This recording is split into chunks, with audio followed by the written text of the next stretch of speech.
welcome off-season After Dark fans. Glad to have you here for episode 10, as we now are in the point where we're hitting our second episode on some conferences. So we're glad to have Drew and Brooks here from State of the Gamecocks to talk about the Jacksonville State Gamecocks and Conference USA. So this may be a confusing one for some of you out there, as typically when I say the Gamecocks, I'm referring to my alma mater, South Carolina, but not the case today.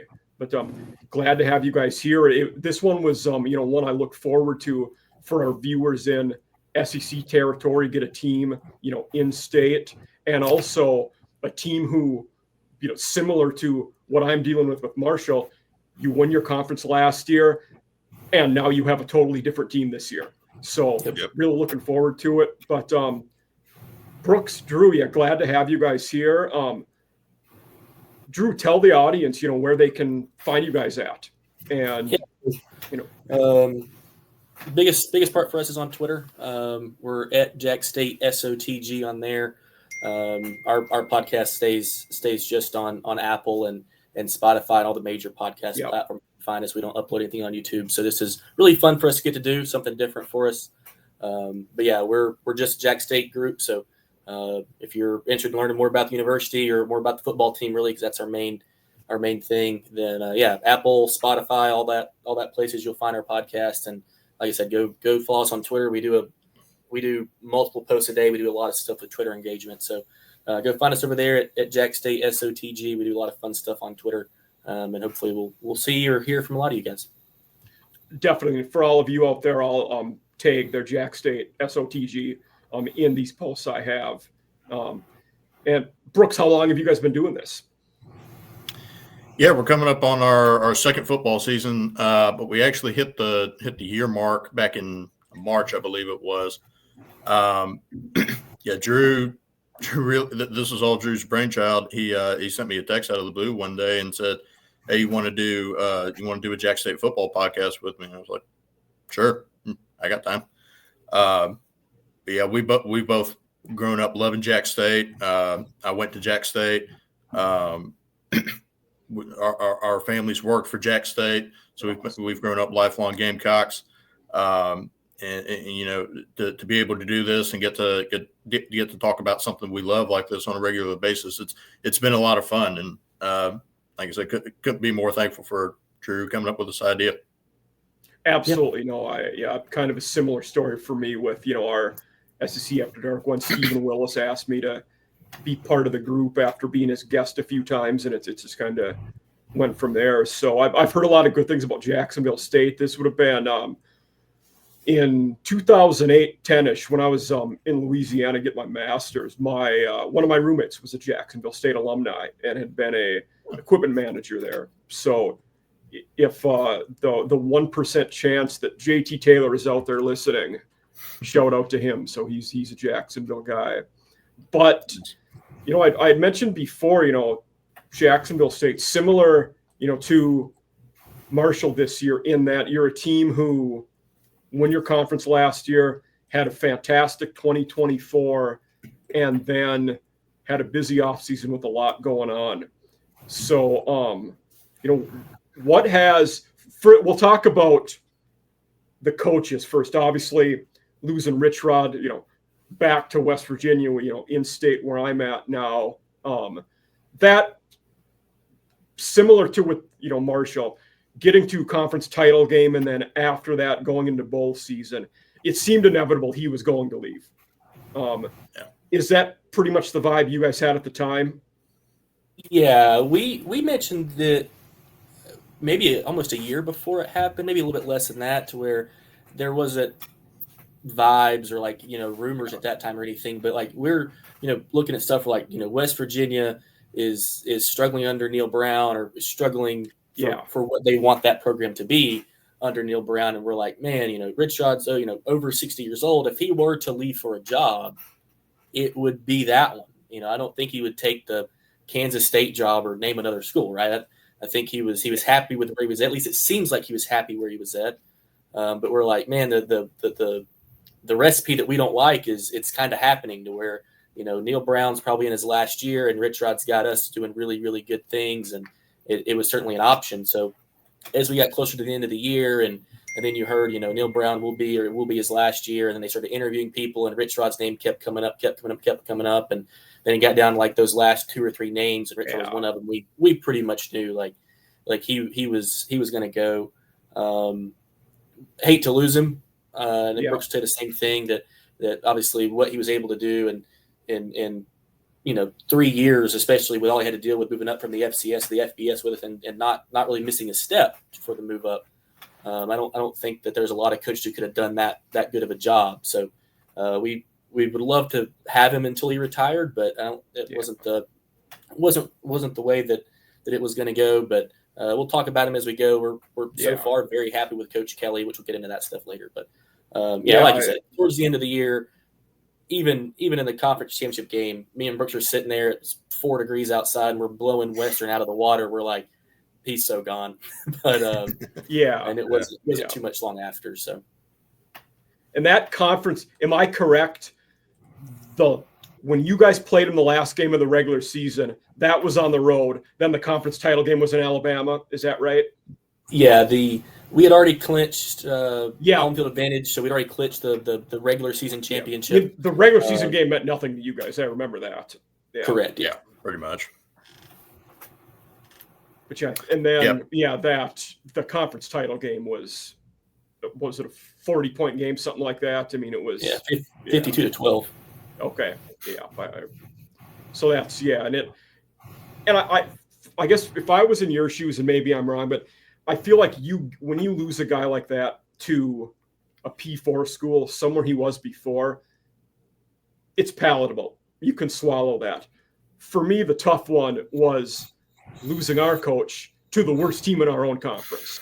And I'm one of I don't blame him. I blame the AD more than Huff for the way that went down. I mean, if you got a coach winning the conference title, you get that extension across the finish line. They were unable to do that. But so far at Marshall, everybody's very happy with Tony Gibbs, long time, similar to Kelly, I guess. Hadn't been at schools at quite as high profile, but long-time D coordinator at the power level, West Virginia, NC State for a number of years. And one of the things I wanted, for my Marshall-based, our new O coordinator, Rod Smith, and then running backs coach Rod McDowell, both were at Jacksonville State with Rich Rod. What should for the Marshall fan that isn't following X's and O's or doesn't know a lot of that on the field play stuff, Brooks, what should they expect in an offense, that's run by Rod Smith where he's calling plays? Yeah, if it's anything like when he was here under Rich Rod, and Rod Smith went a lot of places with Rich Rod. Yep. It's going to be a lot of option, but it's going to be more run heavy. I'll be honest, I don't know the kind of running backs that Marshall has, but if you got some halfway decent, big bodies on the offensive line, some speedy running backs, it's going to be like a lot of ground and pound. Like I said, a lot of read option. We were for him to take a guy like Trey Stewart last year, who came in from a Division II school that doesn't even exist anymore. Yeah. And for him to have the season that he did, I think Marshall fans should be very excited. Yeah. And for our running backs, there'll be 2 power transfer guys coming in. Tony Mathis from Houston, who was at West Virginia before, and then Michael Allen from UNLV, who was a good G5 guy. So one of our, in a roster that's all new, that's probably one of our stronger positions. Oh yeah, he should be set for, or be well set up to be successful then. Like I said, just getting those gaps open. As long as they're speedy, and that was the big thing with Trey Stewart. Wasn't the biggest guy in the world, but get him past the line of scrimmage in the open field, and he was gone. And a lot of that was from the big bodies up front. Yeah, and especially like once Rod Smith gets his, and I'm sure he'll have a lot of the personnel this year, but especially next year when he gets more of the personnel that he wants on the offense together. I mean, it's 90% run, 5% pass, and 5% fire drill. because I always kind of quick point tempo. back. I knew that. Yeah.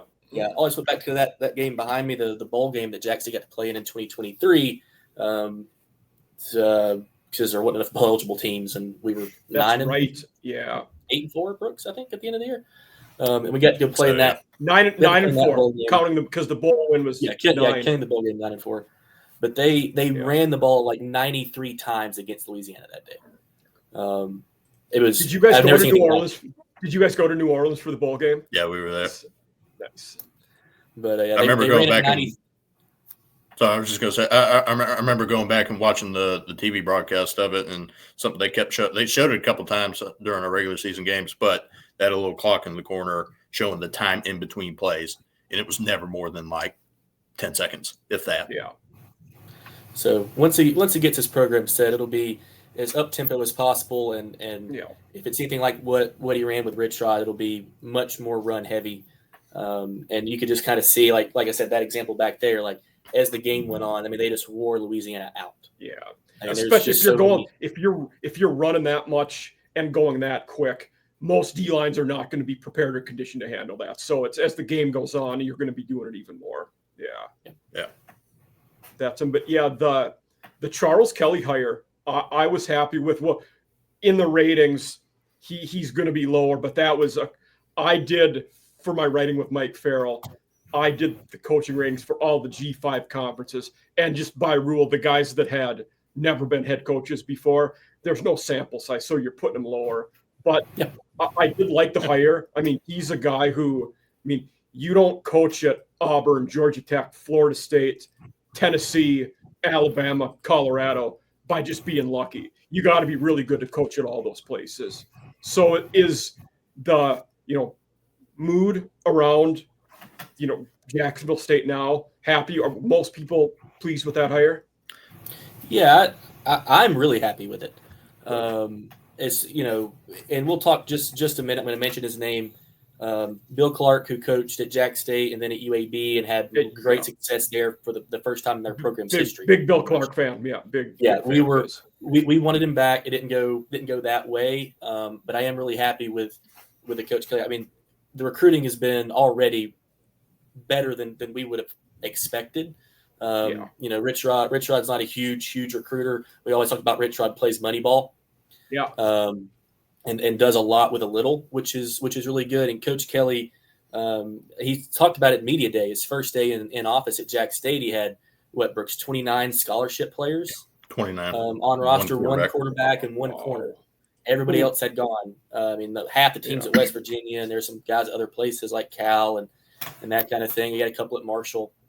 So he had 29 players on scholarship, and they've added 51 players since his first day. And those are players to be eligible this year. And it seems like 3, 4, 5 times a week, and we're kind of on Twitter, and it's someone else that's committed for the 2026 class. Nice. That's a 3-star or better. So the recruiting we're more than happy with. That was the one thing we knew we were getting. Like you said, he hasn't been head coach at a lot of places or anywhere, I guess. So this will be the first time he's a head coach. But we knew we're getting a really high level recruiter, and his staff, fits that also with Clint Trickett and Rohan Gaines and Coach Williams and those guys like that do the same thing. But my first year here at Marshall, Trickett was our coordinator in 2023. So Oh yeah. And then is Rick the O-line coach there? I thought he followed him as well. Yeah. Yeah, that was the biggest thing when we knew that Rich Rod was leaving. That was the one thing me and Brooks said it'd be great to retain Clint Trickett or Rick Trickett, because he's probably the best in the business, and it's neat that we have him at Jax State. The one position group we don't worry about all year is the offensive line. It's going to be where it needs to be because Coach Trickett knows what he's doing with it. So we were really happy to retain him when Rich Rod left, and then we got his son as the OC, and we're like, this will be really cool. So we're happy with what the staff is. Clint's both good coaches, Yep. And then Brian William, D coordinator, longtime Maryland guy with Loxley coming over. So another guy with a lot of P4 experience there. And I'll say too, we'll admit, Charles Kelly wasn't one of the first names that we were thinking of when, we start to get the feel that, that was actually going to happen, that Rich Rod was going to leave and go back to West Virginia. The names we kept thinking of were of course, Bill Clark, like Drew said, maybe trying to pull Skip Holtz over from the Stallions, and even, maybe swapping coaches and Neil Brown coming to Jacksonville. But I think like I said, I think the vibes they're pretty high. I think everyone's pretty excited about Kelly coming back, because he was here once already in the 90s. And then, just from when we went to the J-Day spring game, that was the most people I'd seen at a J-Day game in a long time. So I think everyone's really, really excited to see. Of course, we'll have to see what he puts out on the field, but so far everybody's very pleased and very excited to see what he does. Good. Yeah, I remember when that, the opening came available, and Kelly wasn't a guy I initially had thought of either. I wrote an article on, the candidates for that one, and I remember two of the guys that I thought would be or could be in for it both ended up getting other G5 jobs. Zach Kittley, who got the job at FAU, and then Jerry Mack, who got the job at Kennesaw, who'd been with the Jaguars last year. So both guys had, but in terms of a coordinator, doesn't get much more impressive of a resume than Kelly. So, anything else, for our viewers out there in Alabama, and we have quite a few of them, what should they look for on the field from Jacksonville State next year? As far as the offense goes, it'll be much more balanced. I think that kind of goes without saying. Even Coach Kelly talked about it in the on media day. It'll be, see multiple look, and he kind of said at this day and age, with how much the rules favor the offense, you kind of have to run multiple. But it'll be much more balanced run and pass, and that's going to also kind of depend. A lot of pro style type stuff is what we got out of Trickett before. Yeah, correct, and that'll depend on what we get out of Gavin Wimsatt. I will say, I know we're talking about him in a minute with the rankings and that kind of thing, so I don't want to spend too much time now, but our people around the program really like him. I know his numbers from Kentucky and Rutgers are not great. We read them when he transferred.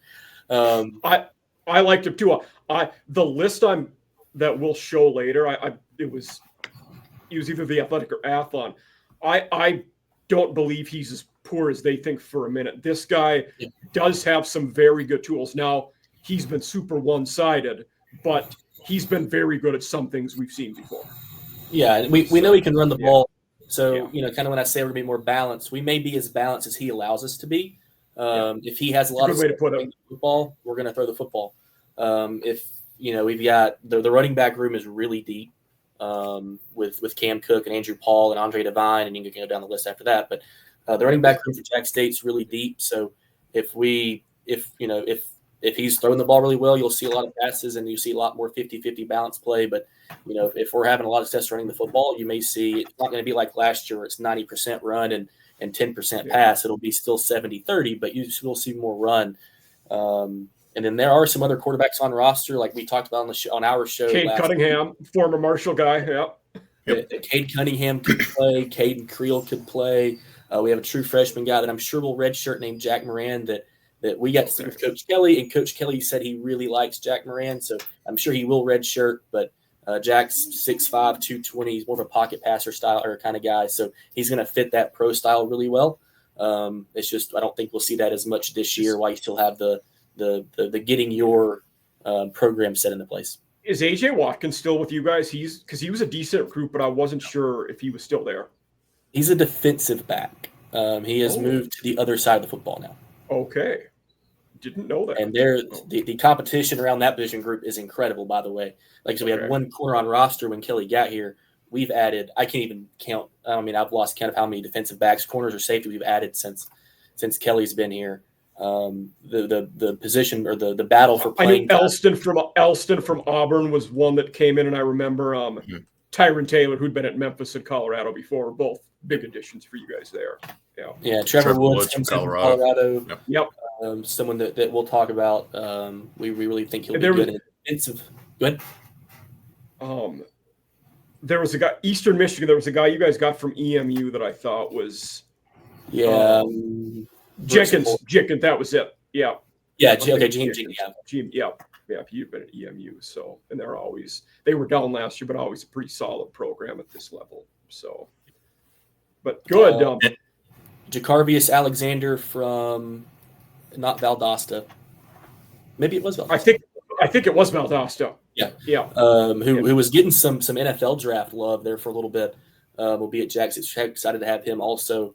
And then they lost their coach to a FBS or a FCS job too at Valdosta. Yep. So Traquan Fegans, who will be with us as a corner from UCF. Know as much about him. He's a guy I've heard of. I don't know as much about him. Yeah. He was a 4-star guy to Southern Cal to start with, and ended up at UCF last year. Okay. I believe. And then we'll see him. Be nice, I guess, for him to go down to the bounce house and play week 1. I'm sure he's going to go win that one. So, yeah. Definitely. And that's the other thing too. I think with it may take fans a little bit to get used to seeing all these new faces, but I think we're going to be able to get the most that we possibly can out of them. The big ones, Cam Cook, running back from TCU, had about 500 yards rushing and 9 touchdowns last year in a solid, about as well as you could ask for freshman campaign, especially playing in the Big 12. DeAndre Johnson's another one, transfer receiver from Rutgers. He's 6'7". 6'8". Wow. 6'8", excuse me. And I remember at the J-Day game, me and Drew were screaming the whole time, just throw him the ball. Because the DB that was covering him was about a foot shorter than him. Yeah. But he showed some spurts. Curtis Perry is another one. I think that's going to be him and he was on roster last year. Emmanuel. So you're trying to say Oidebeho, yeah. Oidebeho. They just bum rush the interior offensive line, and so I think a lot of these new faces we're going to be able to get the most that we possibly can out of them. I think they're the guys that we got, the transfers that they're going to be solid. Good. Yeah, kind of like Brooks alluded to there. Curtis Perry, Emmanuel Oidebeho, Jacob Cruz. The front 7 should really, really be the best in conference. We fully expect it to be. And Oidebeho is a player that most of your listeners, maybe all of your listeners, don't know. We got to talk to Rich Rod a little bit last year, and one of the things we kind of heard through the grapevine, not necessarily from him, but through the grapevine, was that almost NFL ready or will be NFL ready.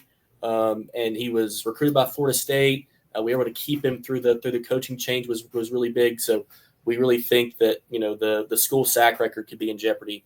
If Oidebeho has the kind of year that we think that he can, we're the conference defensive player of the year is not out of the realm of possibility for him. I know we may talk about, you mentioned a couple players that we want to highlight. He's going to be one of the ones that I talk about. Good. We're really excited about the front 7 between Oidebeho and Jacob Cruz from Georgia Tech and Curtis Perry from Virginia Tech by way of Alabama. We're excited about what those 3 guys can do. And like Brooks said, the spring game, and I'm not exactly sure, first string, second, who they were playing as far as the offensive line goes for that spring game. But I mean, they were in the backfield every single snap. So I mean, they weren't rushing against nobody. So either way, it was impressive to see. Isaac Walker should be a solid one too. I don't know if you guys mentioned him, but coming over from Georgia Southern, where they got a solid squad. Yeah. Led FBS in forced fumbles last year, if I remember correctly. Okay. I think that's true. Yeah. I might be making that up. Could be. Yeah. I'll take your word for it. But we'll one of our regular segments, we talk about the coaches of the conference. So here we are. I'll be honest, this is a tough conference to rank the coaches. After the top 2, there's a lot of directions you could go in here. We have, the unknowns in, Kelly and then Beard and Carty coming up from the FCS. We're not sure how they'll adapt. Then we have guys like Simmons and Mack who have done well at the FCS, but the guys like Cumbie, Mason, Sanchez, who have experience in the FBS, they have terrible records in the FBS. So it's tough to rank them higher than a lot of these guys. And in most of the rankings I did for the G5 conferences, it was pretty well received. All right. This is the one I actually took up from a lot of people. And the reason, partly was Charles Kelly related. And there were a few people that thought I should have had Kelly and Phil Longo higher than Simmons and Mack, which, okay, I mean, they were fantastic coordinators, albeit Longo struggled last year, but I think he's a good coach. But why I went with Simmons and Mack was because they were very successful at the FCS level, as opposed to guys who have no head coaching experience. But I'll ask you this one first, Brooks, and then you after, Drew. But in this conference, the top two are pretty easy, right? In whatever order you want to put Chadwell and Helton, they're better than everybody else at this point, right? Yeah, I think that's fair. They've been those two have been the most consistent, teams in the conference. Certainly since Liberty's moved up, and Western's always back and forth. Chadwell's 21-5 in 2 years at Liberty. Yeah, it's hard to argue, especially with that 2023 season when went to the Fiesta Bowl. But yeah, everybody else, I think it's fair, especially with Kelly. There's a lot of excitement around him, but we just don't know. We don't know what he's going to put on the field yet, and that'll come with time. There's a lot of excitement, but we'll just have to see. Jerry Mack is the one that I'm really interested to see how well he can turn around Kennesaw after they had the Liberty win, but just a disastrous season last year. Their move up from FBS and trying to move on from the option after it was not going smooth. And Bohannon had some good years there, but the last couple of years were not good, even when they were in the FCS. Yeah, they weren't ready. So, no, and financially they were so far behind. And I mean, just their facilities, they're very hard. In a lot of ways, they're still not on at the FBS level yet.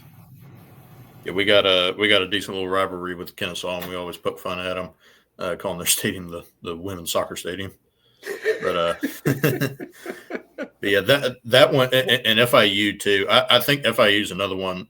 FIU and Middle Tennessee, I think, are kind of on the cusp of taking that next step and being in the top 5 in the conference. It's just putting a complete game together, especially for Middle, who they could get to the red zone all year last year, but they just couldn't score, or they could get on the other side of the 50 and put together some decent drives. They certainly did against us, but just could not score. Yeah, and they were so one hit. Oh, go for it, Drew. No, like Brooks said, when the field got shorter for Middle, their offense they couldn't move the ball anymore. Yep. When they could spread you out and had the whole field to play with. Vadiato's a really good quarterback, throws the ball really well. He threw the ball the wrong team a little bit too much last year, I think, but he's big, good arm. I think he's a good quarterback. But yeah, when the field got shorter for Middle, they really struggled to move the football. I'm glad you're saying that about Vadiato, because our Kennesaw guy, the first CUSA episode we had, just trashed him. Like the whole time he talked about Middle Tennessee. But they were also a very one-handed team on both. Like on defense, they're really good at one thing, bad at everything else. Kind of the same way on offense, is when you spread it out, you were pretty good. Then you could not play when the field got compact at all. And for Middle, even though last year was Mason's first year, they were disappointing. We expected them to be better than 3-9 in year one. Yes.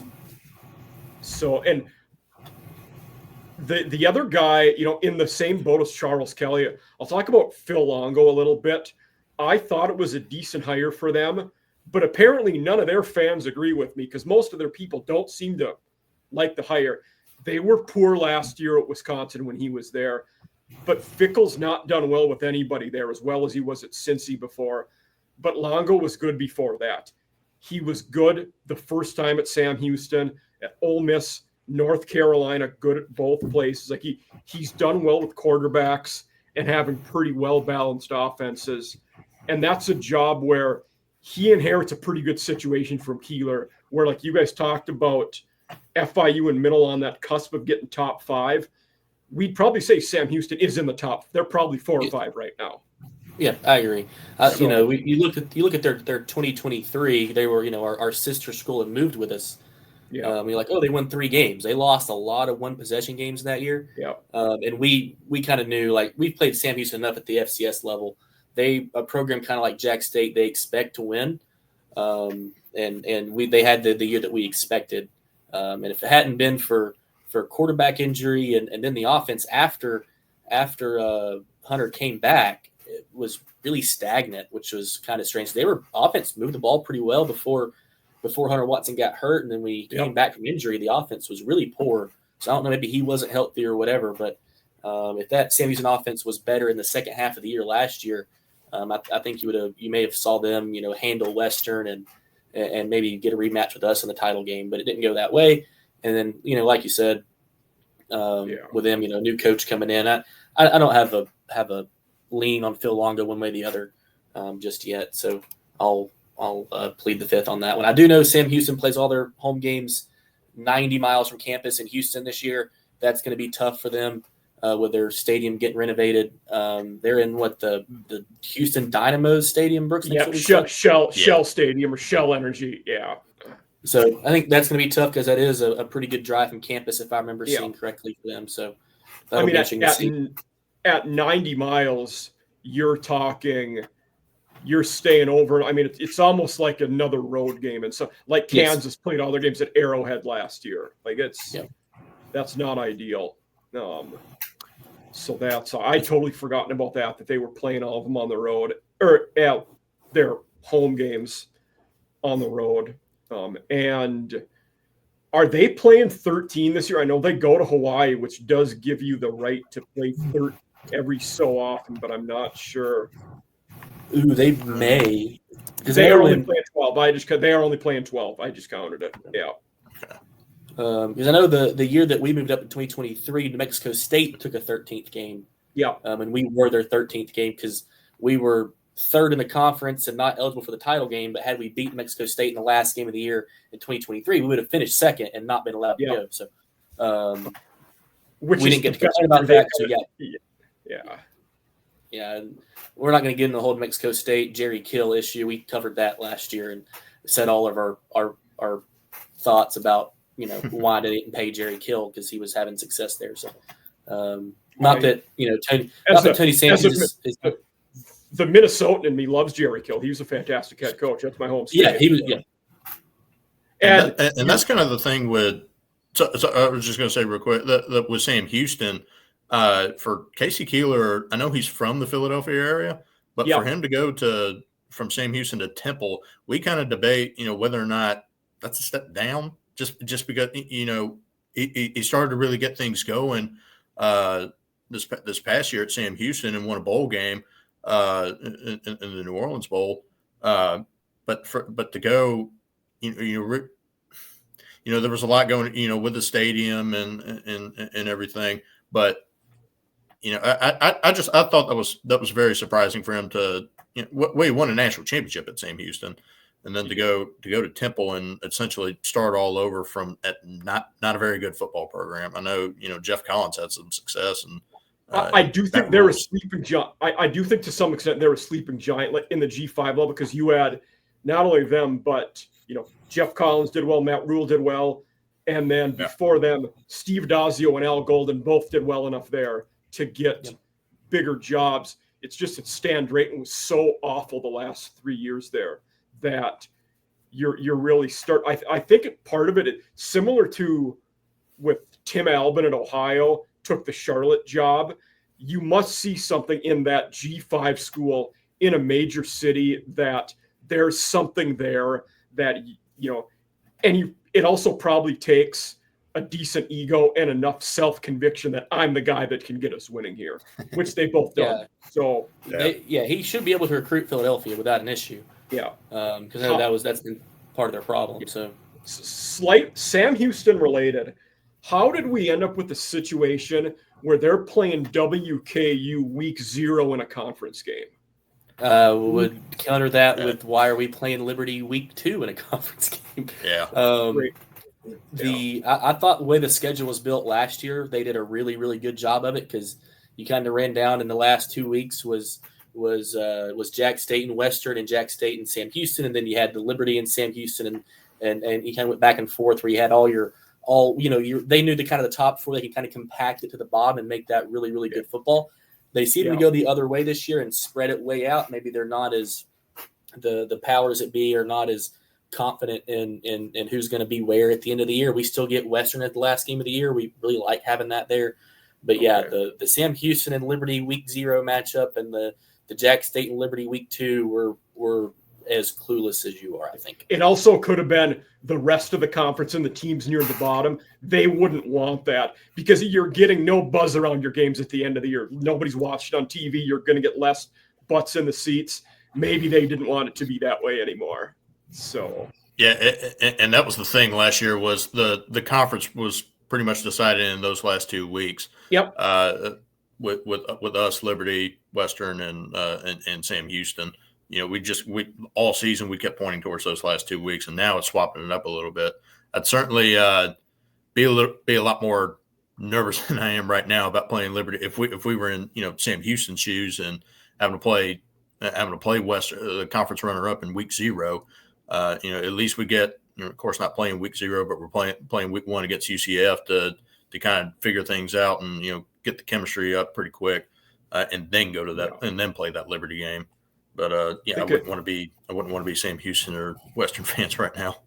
No, slight off top, but interesting game for you guys is going to be going to Southern Miss because I think they're going to be pretty salty this year. They're going to be a lot better. But yes, that will not. Go ahead. No. Say what you were going to say about that one. I was going to go in a different one. That's we've talked about on ours too for our fans, kind of aware now, but that's not going to be the same Southern Miss team as what we saw in Jacksonville last year, where Tate Rodemaker threw the ball to us 3 times and was our player of the game. This is going to be a different kind of Southern Miss team with Coach Huff and half or maybe a little less. 20 plus Marshall players that won their conference last year. That'll be playing in the black and gold. Yeah, absolutely. Yeah, and then looking at the CUSA head coaching, and we have. Carty and Beard are kind of in a league of their own of where you guys in Sam Houston were a couple of years ago, though we knew more about Rich Rod and Casey Keeler. They were both dudes who'd won a lot of games.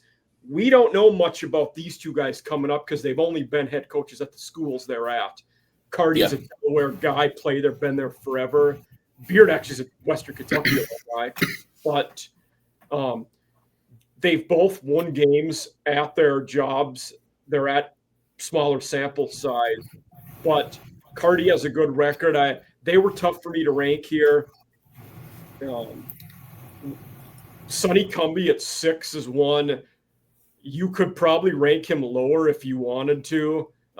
He was all right as an interim, at Tech the year before, but he's 11-26 at La Tech. He was at Texas Tech, as the interim, but has not done well at Louisiana Tech. What are your guys' thoughts on Cumbie and La Tech going into this year? Because I have stronger feelings on this one, but I want to hear, Drew, what do you think about the La Tech Bulldogs? Yeah, we were sort of surprised they retained him, and I think the biggest reason that they may have is that team was pretty good after week 7 last year. Yeah. At least the defense was really good. We're the only defense in the conference that slowed us down at all. I know we still scored 30-plus or 40-plus points, but we struggled to run the ball against Louisiana Tech, and we should have lost that game. The Hail Mary at the end, and you got to go to overtime and win it that way. But we were kind of surprised they retained him because that's a program that's been successful in years past. Yeah. It's a program that you can win at with the right pieces in place. So we were kind of, like you said, surprised they retained him. But I do think kind of seeing, the defense did look good last year, at least for, in bits and pieces. But and then after, like I said, after week 7 or 8, they played pretty well. And they were able to beat Western, right, Brooks, towards the end of the year. So yes. That may be why he's retained. I'm sure he's on a prove it, 1 year, win 8 games kind of deal. So we'll see how that goes for him. But yeah, like you said, record in Ruston there with him is not doesn't inspire confidence. And we'll get to this more in our hot take one at the end. But I'm actually really high on that. Like I think they could be a 7 or 8 win team this year. I think they could too. Yeah. I was just going to say. You go. Sorry. Brooks. No, you go. I was just going to say, I wonder. The only thing with them that I'm wondering about is what the mood is going to be. Because from everything we've seen on Twitter, everything, they have not been real happy being in Conference USA. And go ahead and look, they've already signed the papers and everything to join the Sun Belt next year. So I'm kind of wondering how. Yes. Yeah. Yep. So I'm wondering, what their overall mood is, because kind of like with Kennesaw a couple of years ago, I thought that they were just more worried about keeping everybody healthy and just getting through their last year in the Big South and before they made the jump to Conference USA. And you could tell that in some of their games they were just unmotivated. So I'm kind of wondering what that vibe's going to be like. I think that's a good point. And with them, I think that, again, I'm high on them. I think they're going to be a lot better this year. Entering year 4 is if you're a decent coach, you should see a lot of growth in year 4, and it's going to be your guys. But to your point about them going to the Sun Belt next year, that could hurt him in a sense of, if they struggle, that could be the tipping point of, we didn't know if he was the guy. He sure as hell might not be the guy if we're moving to a different conference. So I think that's another thing that could tip the scales one way or another if things aren't going well. Yeah, so, and maybe they knew something before everybody else did about having a decent shot of getting into the Sun Belt this past year, and didn't want to make a coaching change with just 1 year left in the Conference USA. So that could be part of it too. But yeah, like you said, Sonny Cumbie, like the record's not where it should be, but like you said, the pieces are in place that they could be a like a 7 or 8 win team this year. Yeah, another team that went 3-9 last year. We talked about middle a little bit before. UTEP they've been pretty uninspiring for a long time now. With Dimmel, they had a year, so they were okay. But Hiram Walden, they 3-9 Walden's first year, but there does seem to be some I think the UTEP people, there is some buzz and positivity and hope anyway. Like they're thinking maybe it's him bringing Malachi Nelson in, but it seems like the mood is not as bad around UTEP as it could be in a place that's been that bad for that long. Do you guys think that's right? Yeah, I think that the fan base there in El Paso likes Scotty Walden. Yeah. Like I said, I don't know just a ton about him beyond kind of what we've covered for Jax State stuff, but he seems to be very popular as far as what they think he could build the program into. Like I said, Malachi Nelson coming in, who's a former, you could almost call super recruit to Southern Cal. Yeah. And then, I'm not sold he's going to be the guy. Locklear didn't have a bad year last year, considering the fact that he didn't have a lot of help around him. So they still could go with Locklear at quarterback, but Nelson's the more likely option, I think, there for UTEP. But yeah, 3-9 last year. I think they do expect Walden to kind of turn that program around and take it to some, you could almost say, places they've never been before. Like you said, they've been bad for a really long time. And other than playing in for me, the prettiest stadium in the country, in the Sun Bowl, I hard to recruit down there. Maybe I just don't know enough to talk as much as I'd like to. Yeah, I will say one thing Walden related for my Marshall fans out here. My next episode, I'm kind of going off script a little bit, but Walden was at Austin P in the FCS before UTEP. Marshall hired their athletic director yesterday to be our new AD at Marshall. So the guy that hired Walden at that level for his first head job will be the new AD here at Marshall. So, but yeah, it's go for it. I was just going to say the biggest thing with UTEP for me is with Malachi Nelson is how much of a leash they have on the quarterback's name. That slipped my mind. Yeah. Locklear.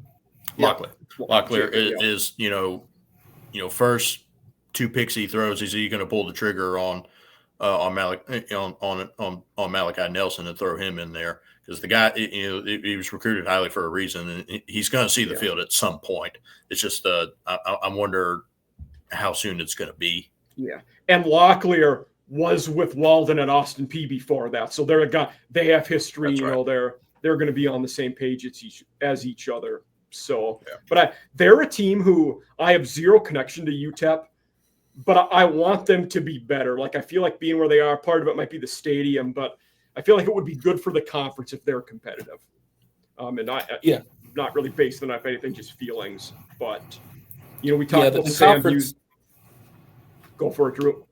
No, the conference is missing a fifth team you can rely on year in and year out. I think you've Liberty, Western, Jax State, and we think Sam Houston can retain where they've been under Phil Longo. You could say the same about us with Charles Kelly, but you kind of are missing a fifth team to go compete.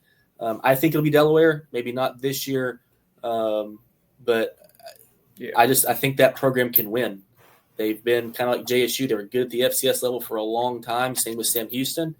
I know that the jump from the FCS level to FBS level is not as easy as maybe Jax State or James Madison or Sam Houston year 2 made it look. Georgia Southern made the jump look. Coastal Carolina, I can kind of go on, but Liberty's a different scenario, but they did it well. Liberty being the Yankees of our conference is a little bit different. I think Delaware could make that jump kind of that way. I don't think quite the same about Missouri State, but Ryan Carty, like Delaware had the stat of the year for me last year. They had 3 quarterbacks. They had to play all 3 last year due to injury, and combined they were 31 touchdowns and 3 picks. That's well coached. Yeah. It's incredible. That says really good things about your coaching. Really good things, I think. So I do think that Delaware is going to be kind of that fifth team that moves up. Like I said, it could be UTEP, could be middle if Derek Mason gets the defense in order down there. Could be FIU. Kejuan Jenkins is a great quarterback. Going to be interesting to see what Willie Simmons gets out of the rest of that group. And then lastly, before I'll ramble, but like I said, Jamie Chadwell, probably number 1 in the conference. That team's got to fix the leadership issues from last year. They were supposed to be better. They go to Fiesta Bowl. They're supposed to have a better year than they did that, in the Fiesta Bowl year. And it just seemed like they had no leadership. Like they would play 3 quarters and just go through the motions and turn it on in the 4th quarter and win. And, it worked for a lot of weeks. And then you kind of get to Kennesaw and they had issues. And obviously Jack State handled them pretty easily.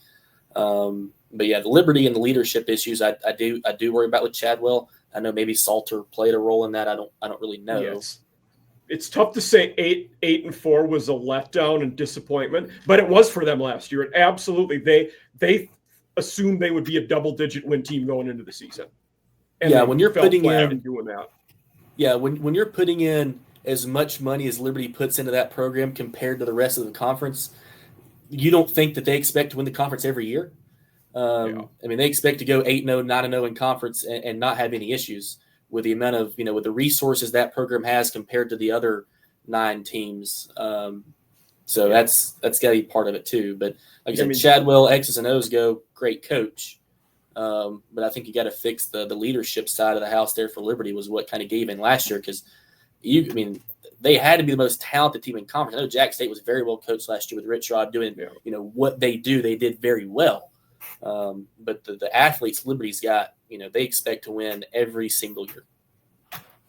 Agreed. Moving on to, I'm going to kind of go to the bottom of that list here. Tony Sanchez. I have strong feelings that he's probably the last. If I was making all 136, he would almost certainly be last. I do not think he is a good head coach.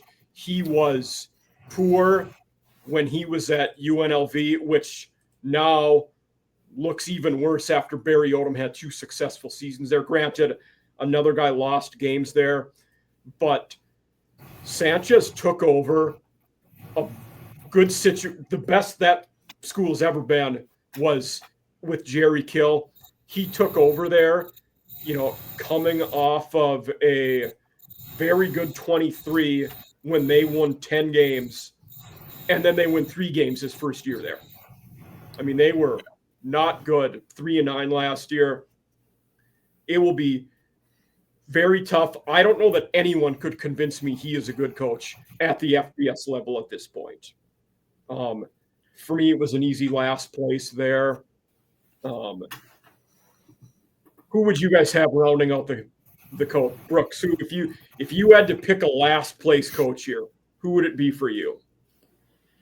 Yeah, it's probably Tony Sanchez, and you lose a guy like Diego Pavia, especially at our level. I know he's been pretty successful at Vanderbilt, but you lose a guy like Diego Pavia, and it's going to be detrimental for your program. They're kind of in the same seat as Louisiana Tech, though. I kind of wonder if this is going to be another. Just get through the season. They're liable to. When they joined because they joined the Pac-12, didn't they, or the Pac-12? Yeah. No, I mean it is Pac-12. The name is the same. I just don't think it's a power conference. So that's what we're. Yes. Yeah, it's not at all going to be what it was. But I kind of wonder if it's just going to be kind of like Louisiana Tech. Just get through the season, and we'll find our guy, a different guy, to lead us into this new conference with a little bit more excitement. Okay. Drew, who would you have bottom of the list? Yeah, I think Tony Sanchez is more than fair. I don't think I would go a different. You don't think I'd go a different direction. Obviously, the unproven guys may not be fair to put him down there. Coach Kelly and Longo and even Cardi and Beard, like those guys, not fair to put him down there because especially with put anyone you want though. Yeah, it's your opinion. Yeah. No, I think Sanchez is the way to go. We always end with two questions when we do the coaching segment. And I'll ask both of you this. Drew, you can go first for this one. What coach is on the hottest seat this year? I would probably say Cumbie. I like him. I think they're going to win a lot of games. But if they don't win games, he gets fired. Probably. So Cumbie would be my guess. I lean Cumbie also. He's had enough time to get his program together. I think if you ask me the same question a year from now or 2 years from now, it depending on what Middle does, maybe Derek Mason gets that spot. Tony Sanchez, of course, is going to be a name that could fill in there for sure. But I do think Cumbie because like we were surprised that he was retained anyway. So I think you take that, and if they have another 3, 4, 5 win year, they're going to find someone else, especially going to the Sun Belt next year. They're going to want someone who can take them and compete in a good conference. So I think that Cumbie be my pick for sure. Brooks, what about you? Yeah, of course, Cumbie. I tell you what, I'll go a little bit of a different direction. I won't say he's on the hot seat, but you mentioned Derek Mason. I think that he's going to have some of the highest one of the highest expectation levels, just That's because he's got that SEC coaching experience. He's a Tennessee guy. He knows the area. He did about as well as anybody's going to do at Vanderbilt. And, he knows the key problems that need to be fixed with, particularly that Middle Tennessee offense. It's just going to, and I think Vadiato's a pretty good quarterback. Like it's limiting the mistakes. It's not shooting themselves in the foot once they get across the 50. If they can fix what needs to be fixed, I think he can be a conference championship contender. It's just addressing those key issues. So, like I said, I think he's got the highest expectation level. I don't think they're going to fire him after year 2 if they go, 5-7 or something. But okay, I don't either. He could be on the hot seat, and if they disappoint again, though, he could be on the hot seat going into 2026. Now, the other question I ask, and this one makes people think a bit more. What coach in the conference with a winning season could jump to another job, whether it be P4 or, who could have that potential to get poached by a bigger school? I think in this one, the obvious one is Chadwell for how well he's done at multiple schools. In fact, when I did this one with the Kennesaw guy, I said, you can't pick Chadwell. You got to pick somebody else. But I will let one of you pick Chadwell if you want to. But I think he's the obvious one. Like you could make the case we're surprised he's not at a power school yet, but finances are obviously keeping him there. But Brooks, who do you think could be a coach that, potential to get a bigger job, with a solid year? And I guess you got to go, the guy who's been there the second longest in Ty Hilton. Yep. Like I said, he's another one who's been about as successful as you can be at this level with Western Kentucky. And just the whole with those two guys, Chadwell and Hilton, it'll be interesting to see, because I think some SEC jobs are going to come open next year. We'll see. We could see Billy Napier go. We could see Mark Stoops go. Sam Depending Pittman's on getting what up LSU there. does. Yeah, definitely Sam Pittman. If Brian Kelly has another disappointing year, especially with a guy like Garrett Nussmeier, I know he's got a big buyout, but that could be pocket change for LSU. So, I think Chadwell's got the most likely odds to make a jump to the SEC, but that's kind of what I'm looking at. I think that's a great point. Yeah. Drew, what are your thoughts on that one? Well, Brooks took mine, so I'll go in a different direction. All right. If I'm not going to pick Chadwell, which would be my first pick, look at everybody else. If Coach Carty wins 10 games at Delaware next year, or 11 games a year after that, there's a lot of Northeast schools looking for someone that can sit there and figure out how to win. Syracuse, Rutgers. I mean, you can name a lot of schools up there that are struggling. So I think Delaware has the tools to be good in this conference. Like I said, I think they're really well coached. And if Delaware makes the move like Jax State did and does it with ease and is competitive year one, I think you kind of see the same situation for them. And I think the geography plays a big role there. He's not far from Pittsburgh, where Narduzzi's getting close to retirement age, and B, close to Maryland, and Mike Lockley's not that good of a coach and could get fired. Yep. So both of those two would be jobs on the table that are not too far away. And Virginia Tech's also not that far away, and it's not looking great for Pry either. I did say Rutgers. I think they've got their guy that they like, so I'll retract that one. Desciano, I like him a lot, even though he won enough games there the first go around to get an NFL job. They've struggled now, but it seems like they love him, and I would love him too. Like, not winning games there doesn't mean he's terrible, but that's.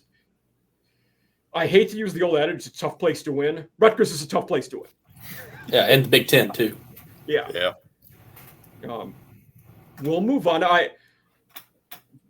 We're taking a little more time than usual, so please, if you guys have other engagements, let me know. But this is the CUSA quarterback rankings. This is from The Athletic, and the ranking in parentheses is what they rank the guys overall in the whole country. So I made the put with Maverick McIver coming from an FCS school, rated at number 1. He's not rated at number 1 in 65. It's the system they're ranking at that point. The guys that did this probably have never watched him throw a snap. It's, he's a Western Kentucky quarterback. I got to rank this guy high because he has the job. It's not necessarily wrong. The system is great for QBs, but it's the system they're ranking that high and not Maverick McIver, basically, is my thought. Yeah.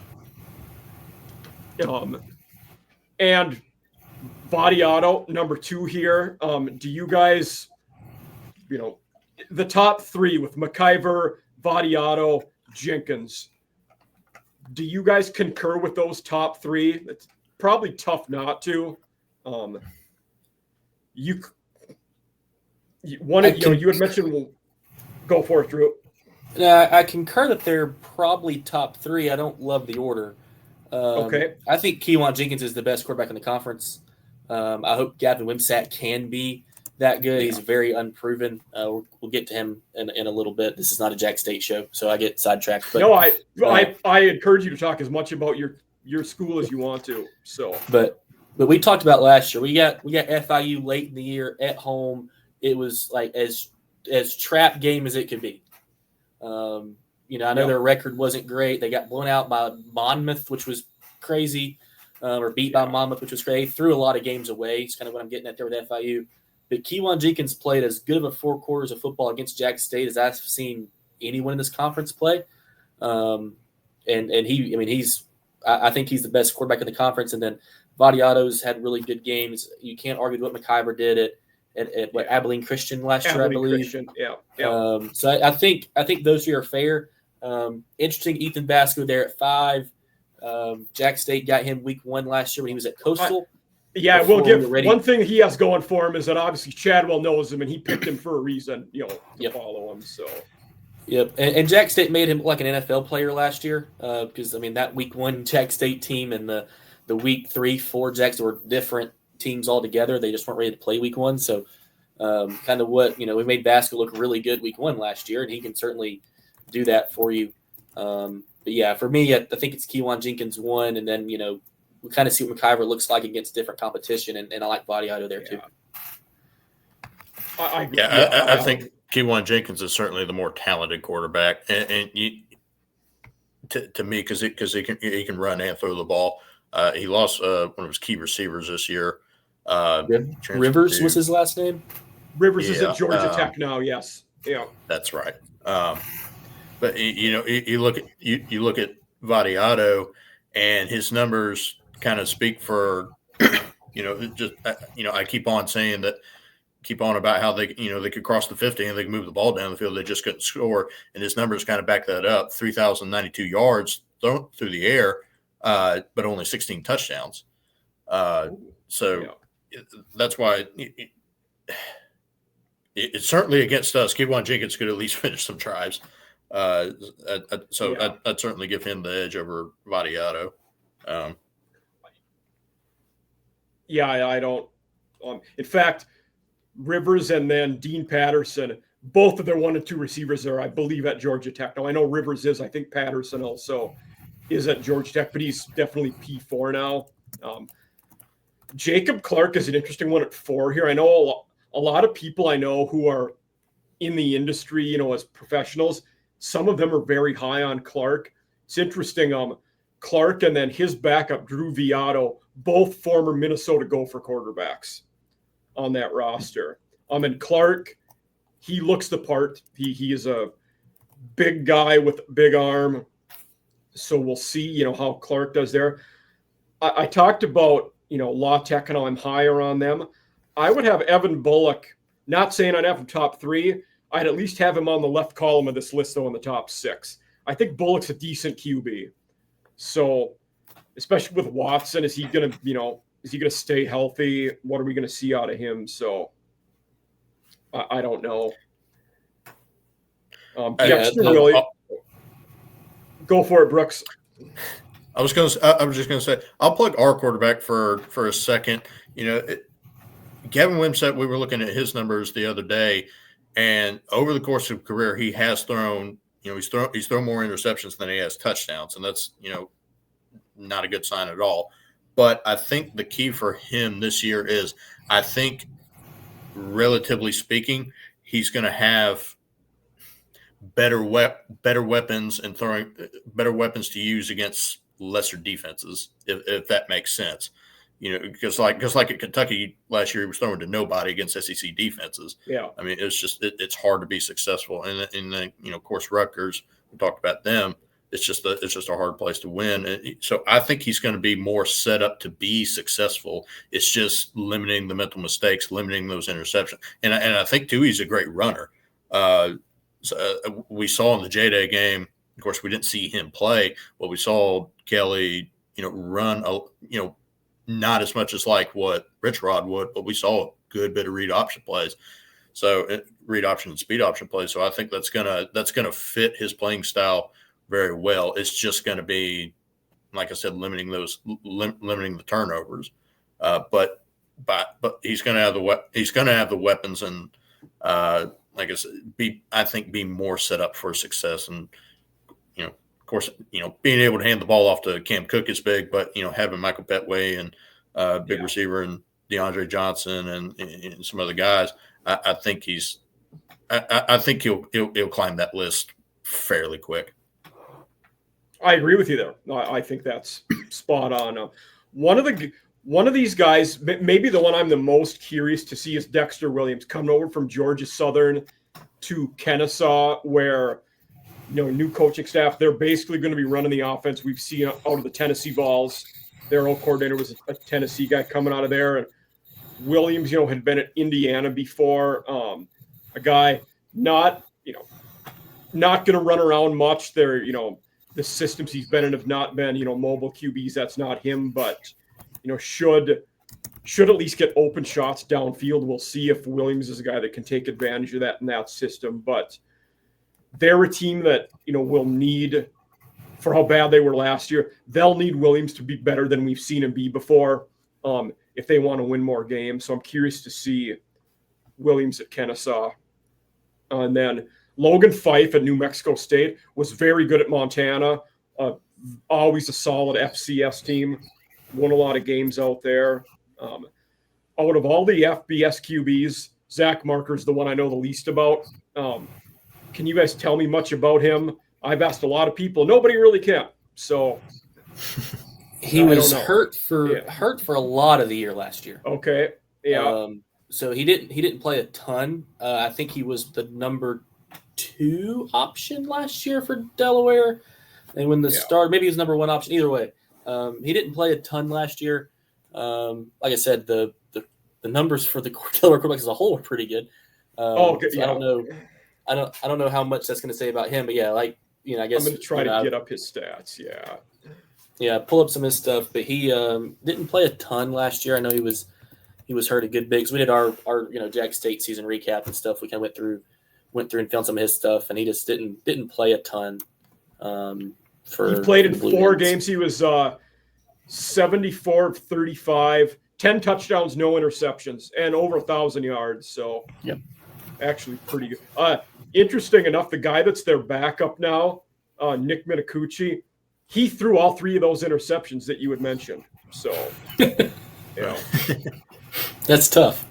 Yeah, sure is.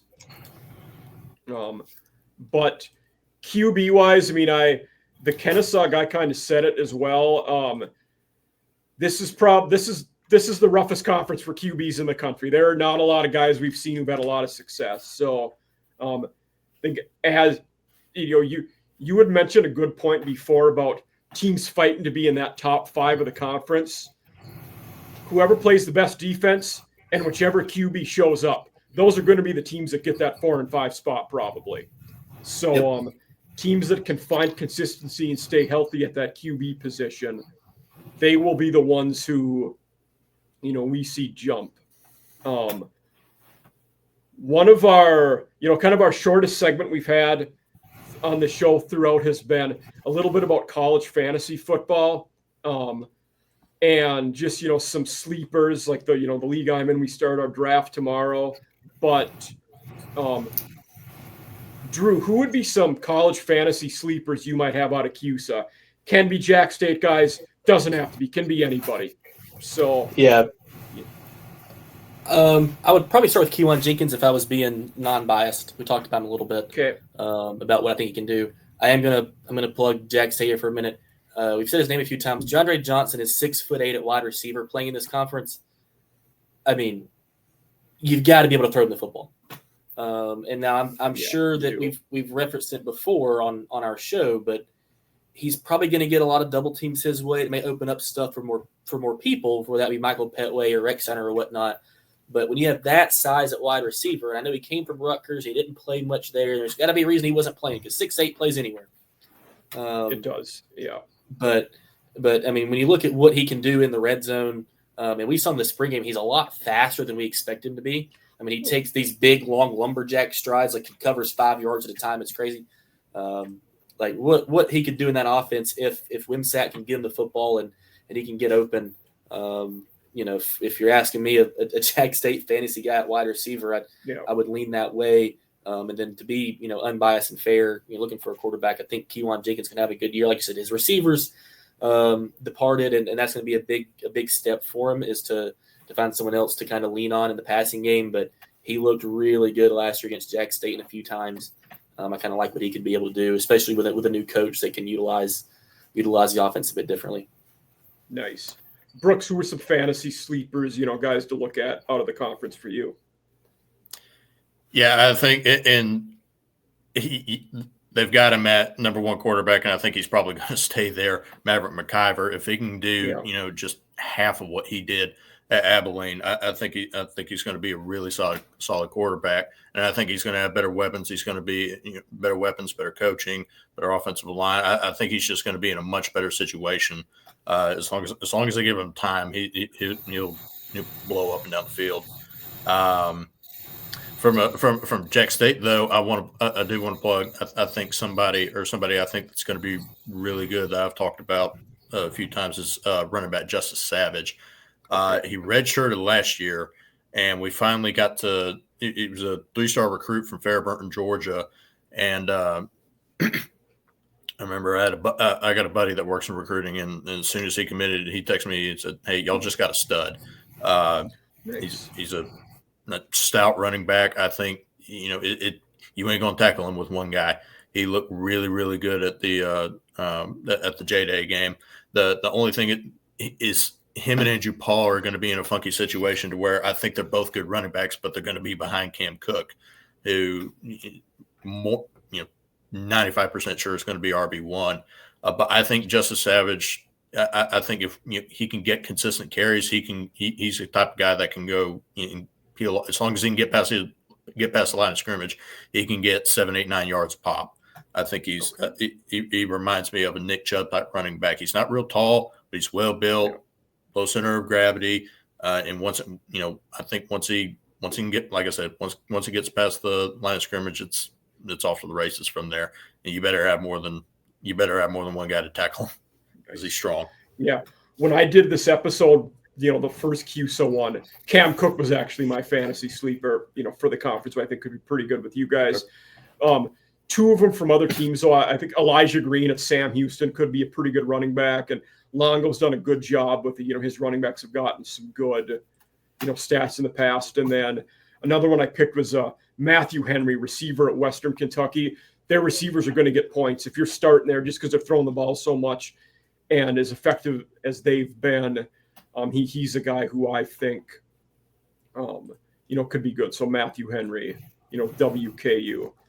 Now moving on to CUSA standing wise, we've kind of embedded this, talking about what teams we like this year and, who's one team that you think was poor last year that could surprise or impress this year? La Tech, is mine. Drew, who's a team that you think, you expect to improve this year from last year? Yeah, I think I'd lean middle to start with. Just because I have, like Brooks said, I've got faith in Derek Mason. He did, like Brooks said, as well as anyone could do at Vanderbilt. He knows the area, knows how to recruit. He's a defensive guy. That was their biggest issue last year. Yeah. So, if middle solves a defense problem and can score in the red zone, they should be a really good team. If the offense moves the ball like they did last year. So I think I'd lean middle. If Derek Mason can solve the defensive woes they had last year, I think there's a team they could go from 3-4 wins to 8 or 9 under the best scenario. Okay. Brooks, what about you? I'd probably go FIU. They're another one. If they can fix the small thing, win the games that they're supposed to, and just improve slightly on defense. Keywan Jenkins is going to be the reason that they win a lot. Most of their games, but not losing to Monmouth or stuff like that. Just doing the things that they're supposed to do right. I really, like I said, I'm really high on Keywan Jenkins. If they built around him like I hope they did, I expect them to make that next jump. Maybe get to that. I'll be honest, I'm a little nervous about going to their stadium. I know, it's cool that it's Pitbull Stadium, and they don't, draw the biggest crowds, but just, being in their environment and knowing that they had us on the ropes last year in our place, I think the FIU could be that big trap game for us. I expect them to take a big jump. Okay. What about a team who you expect to regress from last year? For me, it's Sam Houston. Not that I don't think they're going to be terrible. I don't think they win 10 games like they did last year, though. They, on top of losing Keeler, they lost a decent bit of that roster too. So I think there's a good chance they still make a bowl game, but probably 7 or 8 wins. So for me, Sam Houston is that team that might disappoint a little. What about you guys? What do you think for a team who, regresses to what we've, seen out of them? I'd probably lean Sam Houston too if it had to be, pick one out of the hat. I think playing your home games in Houston, Texas, which is not where Sam Houston is, for those that don't, it's not the same place. It is in Huntsville. Yeah. It's in Huntsville. So playing your home games that far away from home is not going to help. And like you said, they got a lot of rebuilding to do. Same as Jax State. And it'd be fair to put Jax State in this spot. Yeah, but I think the caliber of athlete that Jax State has brought in is going to carry them to 7 or 8, 9 wins. I mean, if you kind of look at some of the preseason stuff, ESPN's got us, top 3 and a couple. So there's still some life and stuff with Jax State that we should have kind of the same year like last year. So I think I'd lean Sam Houston. It would make me really happy if Liberty won 7 games and watched the fireworks, but I don't know that that's going to happen. But it'd be nice. I think their floor is pretty high. Yeah. Yep. See, and this may be my hot take, but here's the thing with Liberty is I don't think I'm going to say that they'll regress. They're by no means going to do any worse than 8-4, but I don't know that I have a ton of faith in Ethan Vasco. I agree with you. I'm with you there. Yeah. To go from a guy like Caden Salter, and he was very disappointing last year for the year from the season that he had a year before that, just lighting everybody up. And losing Quentin Cooley. Quentin Cooley was a big part of their offense. He was. I don't know that, like I said, I don't know that they'll regress, but it would not surprise me if they're in a similar situation to where they're just missing out on the conference championship. I don't think they're going to. I don't think Jamie Chadwell's going to let them lose to Kennesaw or someone like that again. No. But I can totally see them, by their standards, having another disappointing year to where they just miss out on that conference championship game. And I think that's a great point, because if they miss out on the conference title game, that's a disappointment in their eyes, because they'll expect it. But yeah, Vasco, he was 14 touchdowns, 8 interceptions last year at Coastal. He did run for 5 TDs, so he's effective on the ground, but has not thrown the ball well. The final, team one we always do is, what 2 teams do you project to be in the conference title game? I did this. Okay. Mike, if you want to go first, you can. I did not pick. So I did, obviously, in the other CUSA episode. I'm sticking with my 2. I did Liberty, Western Kentucky were my choice. Yeah.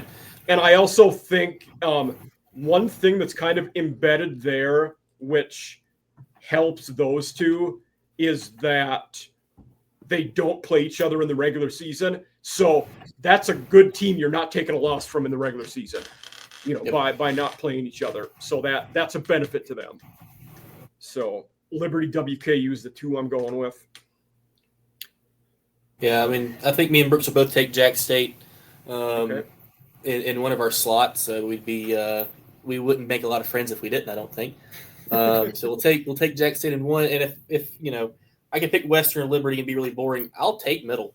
I mean, there's a world where Derek Mason gets that team turned around and they're really good. I know that we get Middle for the regular season also, but I mean, if I was going to pick a fun team and be a little bit different, I'll take Jax State and Middle. I think that would surprise a lot of people, and I think there's a world where that happens.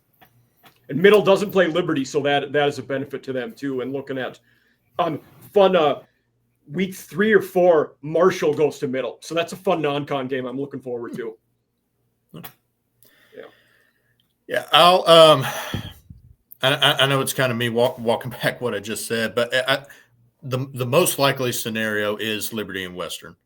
I wouldn't be surprised if they missed out, and I wouldn't be surprised if I think Western's in no matter what. To me, Could be, yeah. But it at the same time it wouldn't surprise me to see us in that spot and running it back from last year. And I can see if they do take that next step on offense, like you said, Drew, middle taking that second spot. This is just such a hard conference to predict because there is so many unknowns, top to bottom. And you had mentioned Western. They're the safe pick. I mean, in 6 years there, Helton's made a bowl game every year. I mean, they're an incredibly high floor team. So yeah. So what?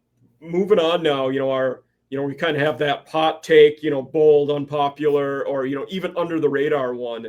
But I'll start, for me, I think we know what mine is. I kind of alluded to it, but I think it's that La Tech wins 7 or 8 games this year is mine. I think they're a lot better and improved.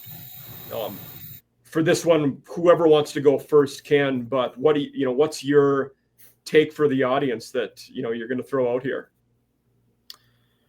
I'll stick to my guns. I'll stick to my guns on it. I think Liberty misses out on the conference championship for a second year. Okay. I think we, like I said, there is just so much unknown, but I think there's so much upside for a lot of these schools like us, like Middle, like FIU, like I don't think La Tech's going to make the conference championship game. No. And then I think Western Kentucky's a shoe-in no matter what. I don't have – I have faith in Jamie Chadwell to get the most out of those guys that he can, but I just don't have a ton of faith in Ethan Basco to be the quarterback that, near the quarterback that Caden Salter was. So I'm going to stick with that. I like it. Yeah. Drew, what's yours? I'll take the really boring homer pick and just say that Jax State doesn't skip a beat and kicks butt and takes names again. I think the talent that Coach Kelly's brought in, there's still a lot that has to go right for JSU, especially the biggest thing is the quarterback position. We mentioned that already. But I think, with Coach Trickett on the offensive line, you don't worry much about it. And Coach Kelly being a defensive guy and seeing what all he's brought in defensively, I think that there's a Jax State should be, in my opinion, the best unit in the conference next year, if not really close to the top for what their defense can do, especially that front seven. So if you get really good quarterback play, I don't see a reason this team doesn't go do the same thing we did last year and rinse and repeat. Now, like I said, there's a lot that's got to go right with the quarterback and get everybody in and mesh. And we don't have the 3 games like we had last year to get everything figured out to start conference play. We get Liberty week 2. Yeah.